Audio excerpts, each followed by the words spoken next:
পরিদের স্কুলে যাওয়ার গল্প পর্ব ৫। ম্যামের সব কথা শোনার পর লালপরি তখন ম্যামকে বলে, ঠিক আছে ম্যাম, আমি তাহলে সবার আগে উঠতে চাই, যদি আপনি আমাকে অনুমতি দেন তাহলে। লালপরির কথার উত্তরে তখন ম্যাম বলে, আচ্ছা ঠিক আছে লালপরি, তাহলে তুমি না হয় আগেই যাও। সবার আগে তাহলে তুমি উঠতে শুরু করো এবার।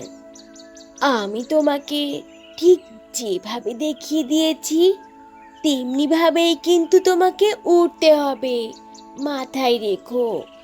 আর একটু সাবধানে ওড়ার চেষ্টা করবে, তাহলে দেখবে তুমি সফল হয়ে যাবে খুব তাড়াতাড়ি। ম্যামের কাছ থেকে অনুমতি নিয়ে তখন লালপরি উঠতে শুরু করে। এরপর লালপরীকে প্রথমবারেই এত সুন্দর করে উড়তে দেখে তো সবুজ পরী সহ সব পরীরা ভীষণ অবাক হয়ে যায়।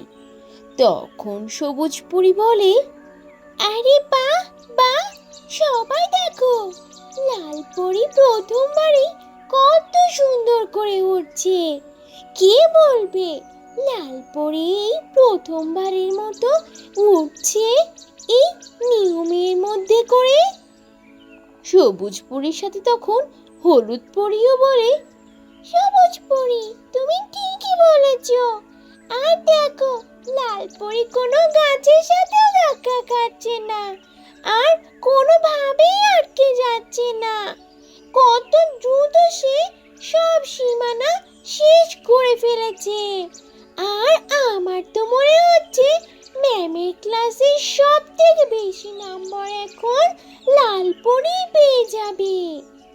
হলুদ পরীর কথা শেষ হতে না হতেই সবুজ পরী আবারও বলে, হ্যাঁ, তুমি হয়তো বা ঠিকই বলেছ, কিন্তু ম্যামের ক্লাসে যে সব থেকে ভালো করবে তাকেই তো ম্যাম সব থেকে বেশি নাম্বার দেবে, এমনটাই তো তিনি বলেছিলেন, তাই নয় কি?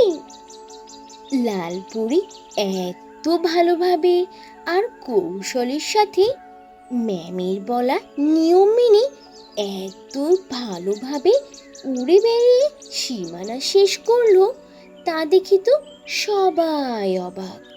এই জন্যই তো এত কথা উঠছে। এরপর ক্লাসের আর সবাইকে কি করে সেসব থাকছে পরের পর্বে। তো বন্ধুরা, এই ছিল আজকের গল্প। গল্পটি থেকে কি শিক্ষা পেলে তা অবশ্যই কমেন্ট করে জানাবে, আর ভালো লেগে থাকলে একটা লাইক করে দেবে।